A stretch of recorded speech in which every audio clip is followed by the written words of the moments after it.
సచిన్ రాజ్ అత్యాధునిక world class physiotherapy treatment తో అన్ని రకాల నొప్పులకు శాశ్వత పరిష్కారం. సార్ నమస్తే సార్, సాల్మన్ గారు. విష్ణు గారు నమస్తే అండి. సాల్మన్ గారు, ఇప్పుడు రెగ్యులర్గా ఈ అంటే మ్యూచువల్ ఫండ్ ఎక్స్పర్ట్స్ అందరూ ఏం చెప్తుంటారంటే నెలకు 15,000 చొప్పున 15 సంవత్సరాల పాటు ఇన్వెస్ట్ చేసుకుంటూ పోతే ఒక 15% CAGR చొప్పున ₹1 కోటి వస్తుంది, 2 కోట్లు వస్తుందో రెగ్యులర్గా అందరు చెప్తుంటారు. అంటే నిజంగా అలా వర్కౌట్ అయ్యి 2 కోట్లు, 3 కోట్లు, 4 కోట్లు, 5 కోట్లు, 10 కోట్లు వచ్చిన ఫండ్స్ ఏమున్నా ఉన్నాయా? అంటే మీ ఎక్స్పీరియన్స్లో అలాంటి ఫండ్స్ను మీరేమన్నా చూసారంటే ఎక్కడైనా ఫేస్ చేశారా? విష్ణు గారు మంచి క్వశ్చన్ అడిగారండి. మనకి మ్యూచువల్ ఫండ్స్లో పవర్ ఆఫ్ కాంపౌండింగ్ అంటే చక్రవడ్డీ మహిమ, eighth wonder of the world according to Albert Einstein. అయితే విష్ణు గారు, నేను ఒక్కటి అడుగుతాను, చెప్పండి. మనము చంద్రమండలానికి వెళ్ళాలంటే ప్రతిరోజు ఒక స్టెప్. మొదటి రోజు ఒక అడుగు వేసాం, రెండో రోజు 2 అడుగులు వేసాం, మూడో రోజు డబల్ అంటే 4 అడుగులు, 4గో రోజు 8 అడుగులు. ఇలా మనం ఇలా వేసుకుంటూ వెళ్తే చంద్రమండలానికి మనం ఎన్ని రోజుల్లో చేరగలం? 2 సంవత్సరాలు పడుతుందా, 20 సంవత్సరాలు పడుతుందా? చెప్పండి విష్ణు గారు. ఏమో సాల్మన్ గారు, మీరే చెప్పాలి దానికి. ఎందుకంటే నేను ఎప్పుడు అంతవరకు ఆలోచించలేదు చంద్రమండలానికి నడిచి వెళ్తే 8 సంవత్సరాలు పడుతుంది అనేది. సో మీరే చెప్పాలి అది కూడా. జనరల్గా విష్ణు గారు మనం ఏమనుకుంటామంటే 20 ఇయర్స్ అనుకుంటాం, అంటే చంద్రమండలం దూరం కాబట్టి, లేదా 2 ఇయర్స్ అనుకోండి. కానీ వండర్ ఏమిటంటే విష్ణు గారు, ప్రతిరోజు స్టెప్స్ డబుల్ అవుతున్నాయి. ఫస్ట్ స్టార్ట్ చేసినప్పుడు 1 అడుగు, రెండో రోజుకి 2 అడుగులే, మూడో రోజుకి 4 అడుగులే. కానీ మీరు నమ్మరు, 31 డేస్లో 6.5 లక్షల కిలోమీటర్లు కవర్ అవుతాయి. లెక్కేసుకోండి, 6.5 లక్షల కిలోమీటర్లు 31 డేస్లో కవర్ అవుతాయి. అంటే కాంపౌండింగ్ లెక్కన ప్రతిరోజు డబుల్ అవుతాయి. ప్రతిరోజు ఇప్పుడు కాంపౌండింగ్ మనం ఎలా లెక్కేస్తాం? 3 ఇయర్స్కి డబుల్ అయితే, 4 ఇయర్స్ మన రేట్ ఆఫ్ రిటర్న్స్ని బట్టి 5 ఇయర్స్కి డబుల్ అయితే, 6 ఇయర్స్ డబుల్, అలా కదా. So rule of 72.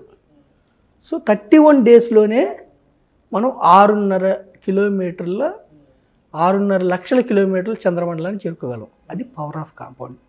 ఇక్కడ మీరు ఒకటి చూడండి విష్ణు గారు, జస్ట్ 10 డేస్ డిలే చేస్తే మనం రీచ్ అయ్యేది ఓన్లీ 10 కిలోమీటర్లు. అంటే ఇన్వెస్ట్మెంట్స్లో ఎప్పుడైనా స్టార్ట్ ఎర్లీ, చాలా తొందరగా చిన్న ఏజ్లో స్టార్ట్ చేయాలి. Invest for long term. ఎంత ఎక్కువ చేసాము అన్నది కాదు, ఎంత తక్కువ చేసినా కూడా ఎంత ఎర్లీగా స్టార్ట్ చేసి దీర్ఘకాలం ఉండాలి. అంటే ఒక 24-25 ఏళ్ళకి ఉద్యోగం వచ్చిందంటే 20 ఏళ్ల పాటు కానీ స్టే చేయగలిగితే, 20 ఏళ్ళు స్టే చేస్తే 45 ఇయర్స్ ఏజ్కి మంచి రిటర్న్ వస్తుంది. 25 ఏళ్ళు 30 ఏళ్ళు ఉంచితే మీకు ఎంత వస్తుందో నేను 1-2 మ్యూచువల్ ఫండ్స్ స్కీమ్స్ చెబుతా విష్ణు గారు. ఓకేనా విష్ణు గారు? దీర్ఘకాలం ఉండాలి. ఇప్పుడు మన సెన్సెక్స్లో కూడా పవర్ ఆఫ్ కాంపౌండింగ్ 100 సెన్సెక్స్ 44 ఏళ్లలో 70,000 అయింది, 15%తో. ₹1,00,000 7 కోట్లు అయింది. ఇప్పుడు ఇలాంటి ఫండ్స్ ఏమైనా ఉన్నాయా? ఇప్పుడు మీకు ఉదాహరణ చెప్తున్నాను విష్ణు గారు. ఒక fund Nippon growth fund. 94-95 start అయింది. 95 2021 అక్టోబర్లో మాట్లాడుకున్నాం. మనము 2-3 ఇయర్స్ బ్యాక్ మాట్లాడుకున్నాం. అప్పుడు NAV 1900 ఉంది. ఎవరైతే ₹1,00,000 పెట్టారో 1,90,00,000 లంసమ్ అయింది. సిప్ కూడా చెప్పాను నేను అప్పుడు. ఇప్పుడు విష్ణు గారు ఈరోజు 3,091 NAV నెట్ అసెట్ వాల్యూ. అంటే ఎవరైతే కరెక్ట్గా అక్టోబర్ 95లో స్టార్ట్ అయింది, 28 సంవత్సరాల క్రితం ఎవరైతే ₹1,00,000 ఇన్వెస్ట్ చేశారో ఈరోజు 3 కోట్లు లైఫ్ సెటిల్. చాలా ఇంకా 3 కోట్లు అయింది. కానీ అన్ని సంవత్సరాల పాటు పేషెన్సీగా వెయిట్ చేయడం అనేది కూడా అదొక పెద్ద వండర్. ఎందుకంటే ఆ రోజు మధ్యలో ఎవరైనా ఏదైనా అవసరం వచ్చి ఎగ్జిట్ అయిపోయి వెనక్కి వెళ్ళిపోయింటే ఈరోజు ఆ కాంపౌండింగ్ వండర్ అనేది చూసేవాళ్ళు కాదు కదా. అయితే విష్ణు గారు ₹1,00,000 వచ్చి ఈరోజు 3 కోట్లు అయింది 28 ఇయర్స్లో. సరే, నెలకు 10,000 సిప్ చూడండి విష్ణు గారు, నెలకు 10,000 ఎవరైతే 28 సంవత్సరాల క్రితం స్టార్ట్ చేశారో వాళ్ళు ఈ రోజుకి కట్టింది 28 ఏళ్ళలో 33,60,000. ఈరోజుకి. ఫండ్ వాల్యూ, ఫండ్ రిటర్న్ ఎంత ఇచ్చిందంటే విష్ణు గారు 22.42% ఇచ్చింది. మన సెన్సెక్స్ మనం ఎంత చెప్తున్నాము 15%. మాట్లాడుకో. నిప్పన్ గ్రోత్ ఫండ్ గత 28 ఏళ్ళలో 22.42% ఇచ్చింది. అయితే ఒకటి గుర్తుంచుకోండి విష్ణు గారు, మ్యూచువల్ ఫండ్స్ ఈక్విటీస్కి returns guarantee subject to market risk. ప్రేక్షకులకు చిన్న విజ్ఞప్తి, ఈ వీడియోలో ప్రస్తావించబడుతున్న అంశాలు కేవలం ప్రేక్షకులకు ఒక అవగాహన కొరకు, ఇన్ఫర్మేషన్ కొరకు, ఎడ్యుకేషన్ పర్పస్ కొరకు మాత్రమే వీటి గురించి మాట్లాడడం జరుగుతుంది. పెట్టుబడులు పెట్టేవాళ్ళు మీ ఫినాన్స్ ప్రొఫెషనల్ సంప్రదించి మాత్రమే తుది నిర్ణయం తీసుకోగలరని మా మనవి. రైట్ సార్, మంచి డిస్క్లైమర్ ఇచ్చారు విష్ణు గారు. Mutual funds sir subject to markets. Past performance ఇలా ఉంది, ఫ్యూచర్ పెర్ఫార్మెన్స్ ఈ విధంగా ఉంటుందా? No one can predict. Market ఇలా ఉంటుందని ఎవరు చెప్పలేరు. కాకపోతే చరిత్ర ఆధారంగా సెన్సెక్స్, నిఫ్టీ మన యొక్క ఎకానమీకి సూచిక, ఇండస్ట్రియల్ గ్రోత్ సూచిక. మనం వాడే మనం ఏమైతే కన్జ్యూమ్ చేస్తున్నామో ఆ వస్తువులే. మన దేశం పురోగమించడానికి కార్పొరేట్ వ్యవస్థ. సో సెన్సెక్స్ 15% ఇస్తే Nippon growth fund mid cap fund 22.42% ఇచ్చింది. 33 లక్షల, నెలకు 10,000 లెక్కన 28 సంవత్సరాలు ఇన్వెస్ట్ చేస్తూ ఉంటే కట్టిన సొమ్ము 33,60,000. ఈ రోజుకి ఆ వాల్యూ 17 crores 18 lakhs. ఖచ్చితంగా 17 కోట్లు. 18 lakhs అంటే అరౌండ్ 18 కోట్లు అయింది. విష్ణు గారు మీరు అనొచ్చు 28 సంవత్సరాల క్రితం 10,000 పెద్ద మొత్తం అండి, ఒక ఎకరం పొలం వచ్చిండేది అనొచ్చు. 10,000 ఎకరం. సో 1,000 రూపాయలు వేసుకుంటే కూడా, నెలకి 1,000 రూపాయలు వేసుకుంటే కూడా విష్ణు గారు 28 సంవత్సరాల్లో వాళ్ళు కట్టింది 3,36,000.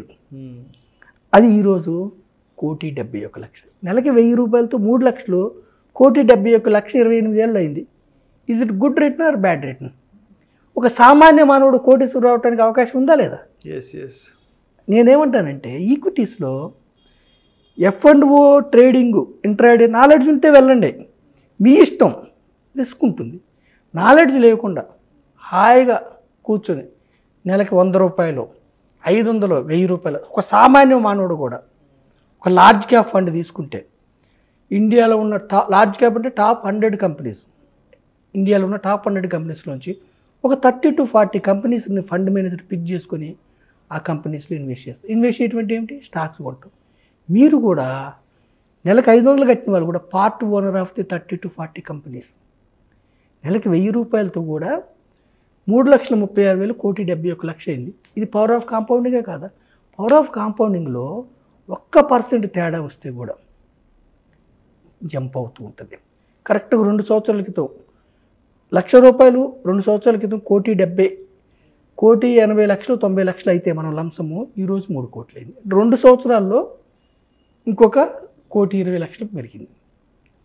అర్థం విష్ణు గారు. అలాగే ఇంకొకటి, ఎప్పుడు నిప్పన్ గ్రోత్ ఫండ్ కాకుండా Sundaram mid cap fund. Nippon growth fund ఏమో 28 years క్రితం స్టార్ట్ అయింది. Sundaram mid cap fund 21 years క్రితం స్టార్ట్ అయింది.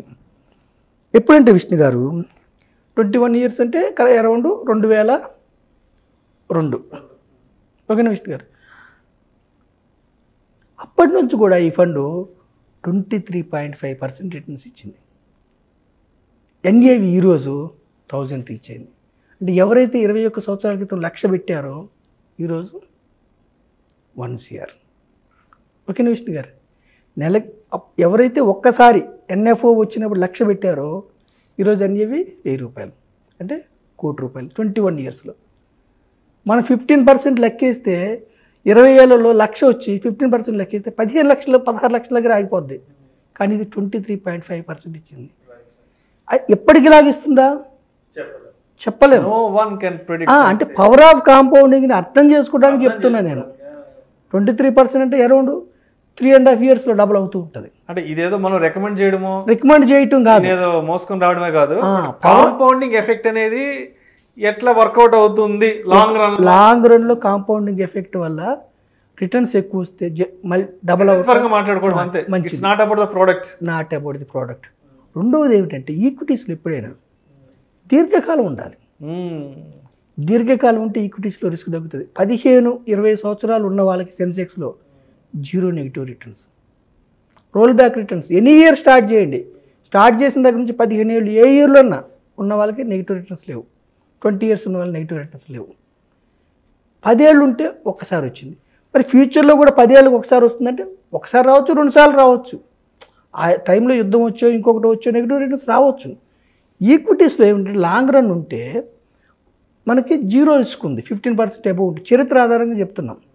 ఎప్పుడన్నా డౌన్ అయితే కూడా మనం మళ్ళీ వెయిట్ చేస్తే బౌన్స్ బ్యాక్ అవుతుంది ఎకానమీ. రెండవది ఏమిటంటే విష్ణు గారు, సుందరం మిడ్ క్యాప్ కూడా 21 ఇయర్స్లో కోటీశ్వరం చేసింది. నెలకు 10,000 సిప్ చెప్తున్నా, లంసమ్ము చెప్తున్నాను, సిప్ నెలకు 10,000 21 ఇయర్స్లో. వాళ్ళు కట్టింది 25 లక్షలు. ఓకేనా విష్ణు గారు? వచ్చిన అమౌంట్ 4,76 lakhs. నెలకు 10,000 21 సంవత్సరాల పాటు కడితే కట్టింది 25 lakhs అరౌండ్ 4,76,00,000 వచ్చింది.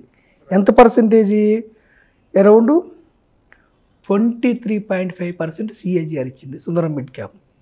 నెలకు 10,000 ఎక్కువ అనుకుంటే కూడా నెలకి 1,000 రూపాయలు, సామాన్య మానవుడు నెలకి 1,000 రూపాయలు ఇన్వెస్ట్ చేస్తే 21 ఇయర్స్ పాటు ఇలాగే కట్టింది ఎంత? అతను కట్టింది 2.5 లక్షలు, వచ్చింది 47 లక్షలు. అంటే ఇది ఎందుకు చెప్తున్నామంటే పవర్ ఆఫ్ కాంపౌండింగ్ వర్కౌట్ కావాలంటే మోర్ దాన్ 10 ఇయర్స్ 15 ఇయర్స్ ఉండాలి. రెండవది ఏమిటంటే ఎప్పటికీ ఫండ్ స్లోప్ వైజ్గా ఇలా పెరుగుతుందంటే పెరగదు. ఇప్పుడు ఈరోజు 47 లక్షలు అయింది అన్నాం మనం 21 ఇయర్స్లో. ఒక 2-3 నెలలు వరుసగా మార్కెట్స్ ఫాల్ అయితే 47 లక్షలు మళ్ళీ 35కి వస్తుంది. అది అర్థం చేసుకోవాలి మనం. సిప్లో ఏమిటంటే ఎవ్రీ మంత్ కట్టడం వల్ల తగ్గినప్పుడల్లా మనకి నెంబర్ ఆఫ్ యూనిట్స్ ఎక్కువ వస్తాయి, తక్కువ రేట్స్కి షేర్లు దొరుకుతూ ఉంటాయి. మార్కెట్స్ బెంబేలు పడకుండా మనం మార్కెట్స్ తగ్గినప్పుడు, ఇప్పుడు సిప్పులు ఏమవుతుంది, తగ్గినప్పుడు ఇన్వెస్ట్ చేస్తాం, పెరిగినప్పుడు ఇన్వెస్ట్ చేస్తాం. అందుకని వెల్త్ క్రియేట్ అవుతుంది. ఈవెన్ లంసంలో కూడా దీర్ఘకాలం ఉంటే మనకి ట్రెడిషనల్ ఇన్వెస్ట్మెంట్స్, బ్యాంక్ ఎఫ్డి కానీ, ఎల్ఐసి ఇన్సూరెన్స్ పాలసీస్ కానీ, సుకన్య సమృద్ధి కానీ, గోల్డ్ కానీ, వీటిలన్నిటికంటే కూడా ఈక్విటీస్ అనేది wealth creators. Real estate and equities are wealth creators. అది ప్రూవ్ చేయబడింది. మనం గత చరిత్ర చెప్పగలము, భవిష్యత్తు ప్రెడిక్ట్ చేయలేము.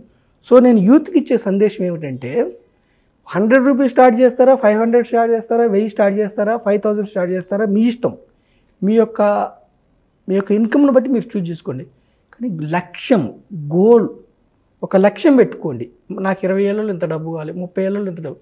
గోల్ ఆధారంగా మీరు ఇన్వెస్ట్ చేయగలిగితే పెద్ద మొత్తం మీరు ఇన్వెస్ట్ అయిపోయినా కానీ ధనవంతునిగా రిటైర్ అవ్వచ్చు, ధనవంతునిగా జీవించవచ్చు, పిల్లల ఎడ్యుకేషన్ గొప్పగా ఇవ్వచ్చు.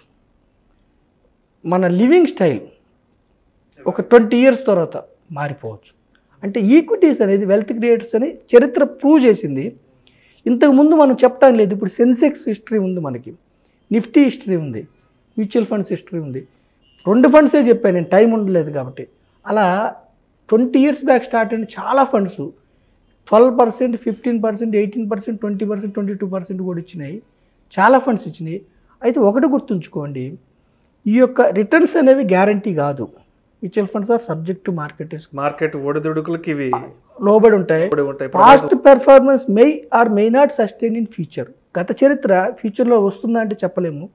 రిస్క్ని అర్థం చేసుకొని ఇన్వెస్ట్ చేస్తే ఈక్విటీస్లో ఈక్విటీ డైవర్సిఫైడ్ మ్యూచువల్ ఫండ్స్ అనేవి మీకు చింత లేకుండా చక్కటి మ్యూచువల్ ఫండ్స్ తీసుకొని మీ లక్ష్యానికి అనుగుణంగా మీరు ఇన్వెస్ట్ చేసుకుంటూ వెళ్తే మీ యొక్క ఆర్థిక లక్ష్యాలను చేరుకోవచ్చు.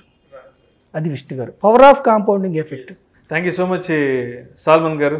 అంటే లాంగ్ రన్లో లాంగ్ టెన్యూర్ ఇన్వెస్ట్మెంట్స్ విషయంలో పవర్ ఆఫ్ కాంపౌండింగ్ అనేది ఏ విధంగా వర్కౌట్ అవుతుంది, దానివల్ల ఎటువంటి రిటర్న్స్ మన చేతికి వస్తాయనే అంశం గురించి చాలా చక్కగా మన ప్రేక్షకులకు మీ విశ్లేషణ ద్వారా తెలియజేస్తారు. Thank you so much sir.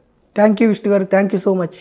ప్రేక్షకుల విజ్ఞప్తి, ఈ వీడియోలో ప్రస్తావించబడిన అంశాలు కేవలం ప్రేక్షకులకు ఒక అవగాహన కొరకు, ఒక ఇన్ఫర్మేషన్ కొరకు, ఒక ఎడ్యుకేషన్ పర్పస్ కొరకు మాత్రమే వీటి గురించి ప్రస్తావించడం జరిగింది. వీటిని రికమెండ్ చేయడం అయితే మా ఉద్దేశం కాదు. గత చరిత్ర ఆధారంగా రిటర్న్స్ ఎలా ఉన్నాయి, హిస్టారికల్ డేటా ప్రకారం ఏ ఫండ్ ఎలా పెర్ఫామ్ చేసింది అనే దాని బేస్గా మాత్రమే దీని గురించి మాట్లాడుకోవడం జరిగింది. Mutual fund investments are subject to market risk. Read all the related documents and schemes carefully before investing. తప్పనిసరిగా డిస్క్లైమర్ని ఎప్పుడు గుర్తుపెట్టుకోవాల్సిన అవసరం ఎంతైనా ఉంది. Thank you so much.